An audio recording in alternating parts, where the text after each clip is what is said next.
Sabi ni Papa dati, nagtatrabaho na ako nun eh. Wala pa akong anak. Parang mga 2010 yata yun. Sabi niya, tsaka na raw ako mag-demand ng mataas na sweldo. Kapag alam ko na raw lahat ng trabaho sa pagpipintura ba. Naisip ko ngayon, 2010, 2025 lang yun eh. Naisip ko, hanggang mamatay siguro ako sa kakatrabaho, hindi ko malalaman lahat ng trabaho tungkol sa pagpipintura. Kasi paulit-ulit lang naman ginagawa ko.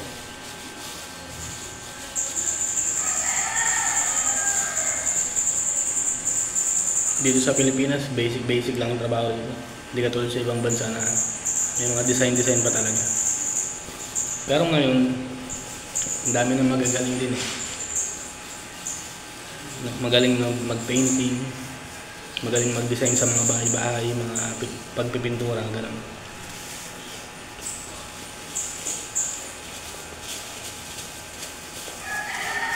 Sila kasi magkakapatid, nag-abroad sila eh, nag-Saudi sila.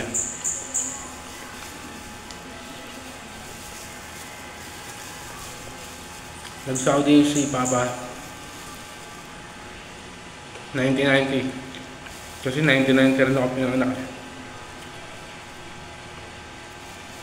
Saudi siya nun.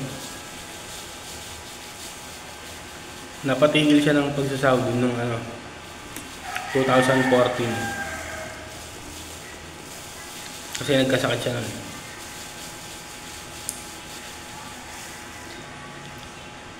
"24 years siya nag-abroad. Tapos 2 years nasa Saudi, 2 months bakasyon sa Pilipinas." Yun yung pagkakatanda ko, 2 months. Pero alam ko 2 years siya sa Saudi, tapos bakasyon ulit. 24 years na ganun nangyayari.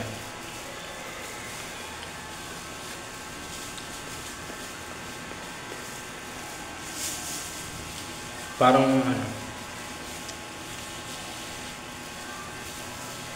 okay nga hindi eh. Kasi nung bata kami, hindi pa naman ganun kamahal ang bilihin.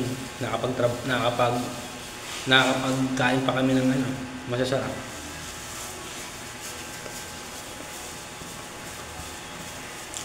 Nag-aaral,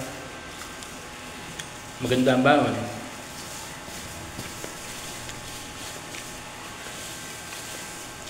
Hindi natitipid. Pero habang tumatanda na kami, nagbabago na.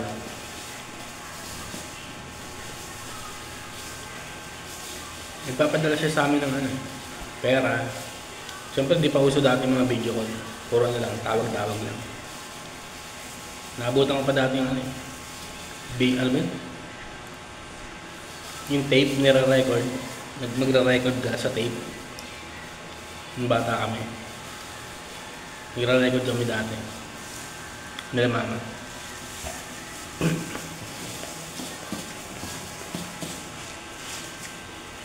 Pero hindi ko na alam kung saan na yung mga tape nila na pinapadala ni Papa tape. Tapos papadala na ako sa kanya ng drawing. Puro Dragon Ball.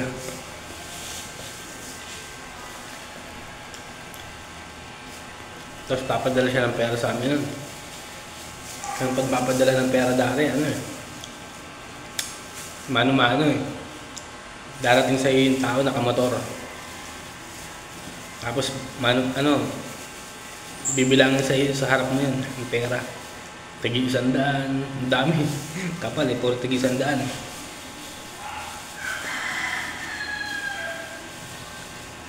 Tapos magbibigay ng tip dun sa rider. Ewan ko magkano binibigay.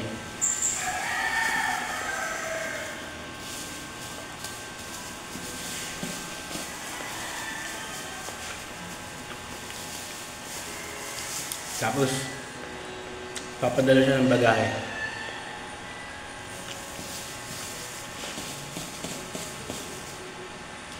Ito yung gusto ko sabihin na hindi ko masasabi sa kanya dati. Ngayon masasabi ko na kasi ano siya, wala na siya.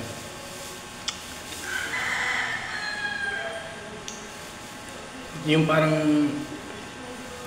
gusto namin mag-request ng gusto namin na gamit. Kaso na parang nahihiya kami. Lalo na ako. Kasi parang hindi kami close. Kasi 24 years puro Saudi lang siya. Pabalik-balik na gano'n. Sa 24 years hindi pa kami nagkikita nun. Puro tawag lang. Kasi nga wala pang mga video call dati. 24 years na puro gano'n. Na hindi kami makapag-request ng ito gusto ko pa, ito yung gusto ko. Kasi nasa utak namin parang nakakahiya mag-request. Imbis na mag-request ka, magpasalamat ka na lang.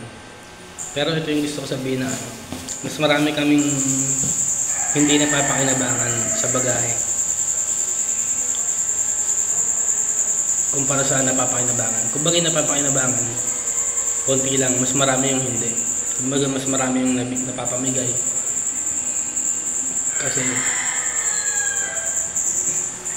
yung halos napapadala niya puro pang hindi namin gusto.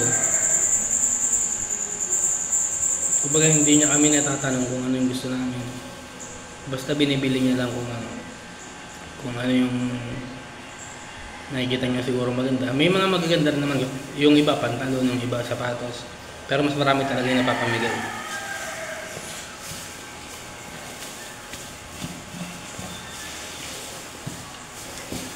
Pero hindi naman yung sa pagrereklamo. Sinasabi ko lang.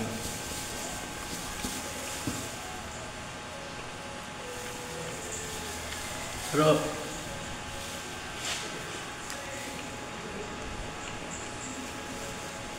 yun nga, sa 24 years na gano'n, parang hindi kami close sa isa't isa, hindi kami nagsasabihan ng ang nasa isip namin, hindi namin nagsasabi sa kanya. Hindi kami katulad ng ibang pamilya na nagsasabihan ng kung ano yung nasa isip, kung ano yung nangyayari.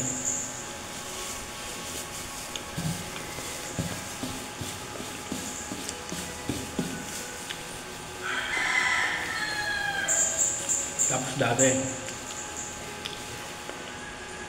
bata pa kami, may mga kapatid ako, dalawa.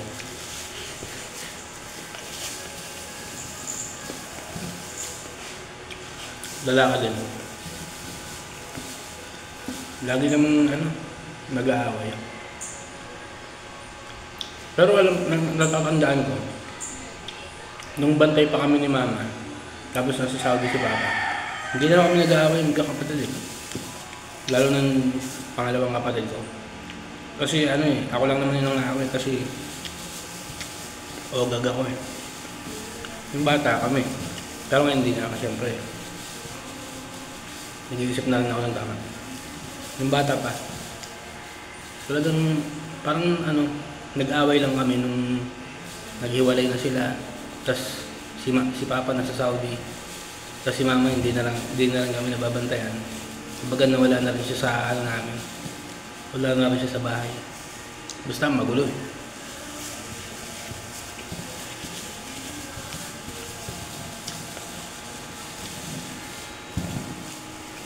Marami akong hindi alam. Basta ganun nangyari sa amin. Nahiwalay kami sa magulang. Ilang taon walang contact sa nanay. Yung tatay malayo.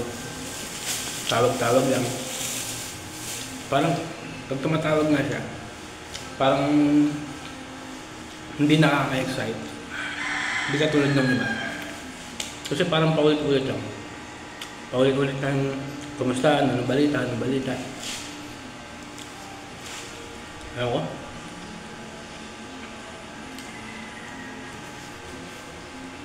hanggang sa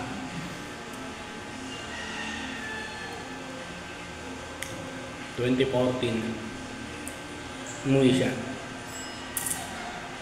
Sabi ng mga kamag-anak ko, uwi papa mo kasi may sakit.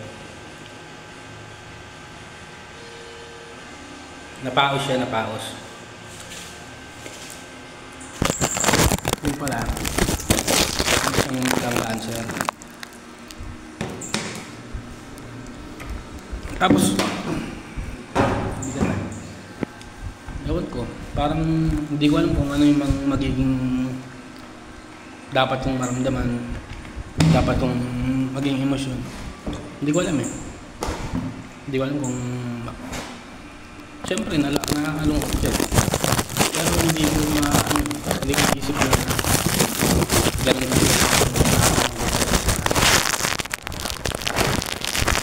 Kasi nga nasanay ako na nawala siya. Nasanay akong wala yung tatay.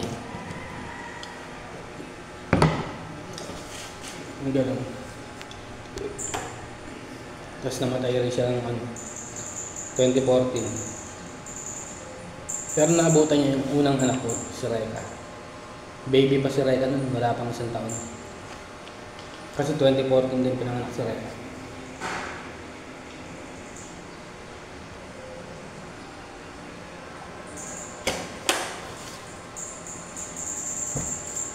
Namatay siya noong 2014. Siyempre, nakakalungkot yun. Naiyak. Talagang naiyak. Pero yun nga, yung sa 24 years siyang nasa Saudi, parang sa akin yung pagtapos ng living, siyempre mga ilang araw nakakalungkot lang, pero hindi tumagal eh.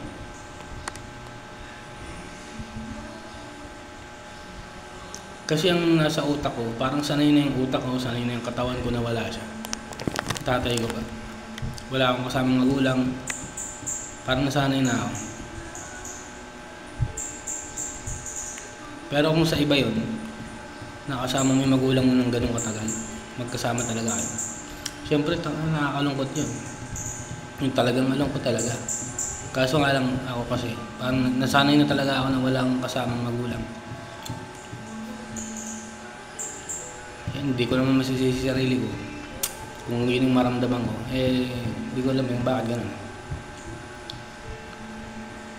Naisip ko 24 years tapos parang nakakakain naman kami, nakakapag-aral naman, pero parang wala namang nangyaring maganda. Parang nasa isip ko sa 24 years na yun, pwede mo naman gawin dito yun, nakasama mo pa yung pamilya mo. Pwede ka naman 24 years dito na magtrabaho. Malakas kasi siya mag-yosi. Malakas talaga mag-yosi. Hindi lang kakapatay lang. Yosi na naman. Kaya ako tinigil ko ng yosi. Baka mamatay ako. Mamatay ako maaga.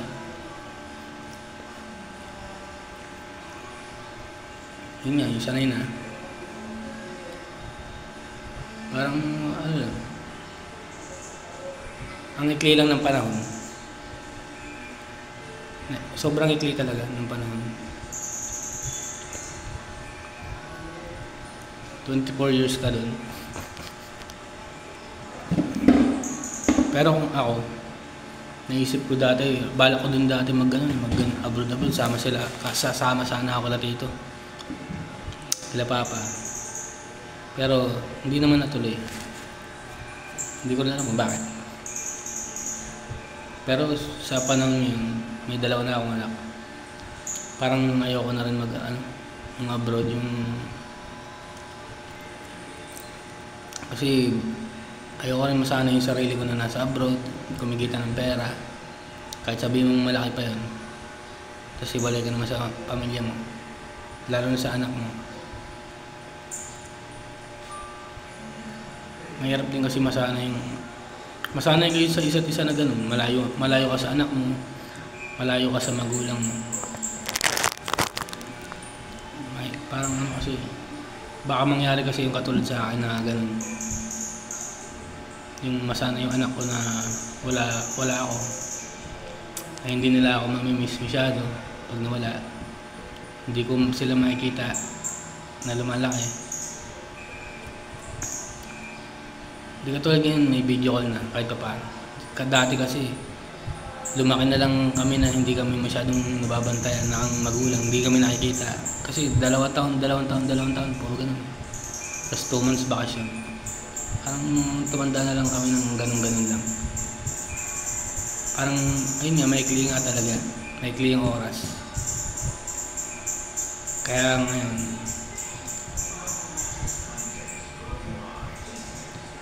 dito na lang ako magtatrabaho.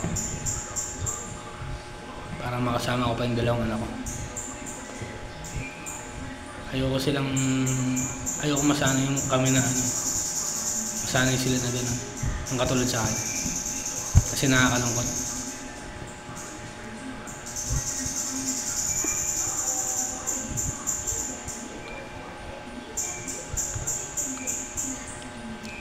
Pag may napapanood nga ako sa Facebook na gano'n yung magulang nilang matagal mag-abroad, tapos nakikita nila, natutuwa sila, masaya sila. Naisip ko lang parang yung katulad sa amin, hindi ganun.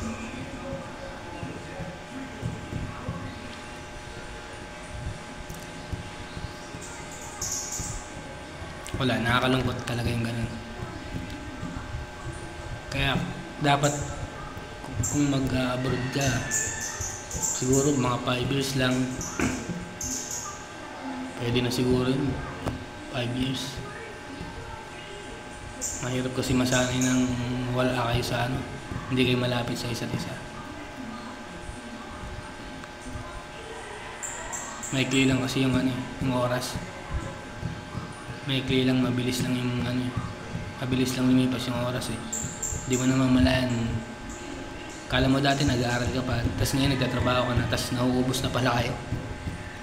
Hindi mo na mamalayan.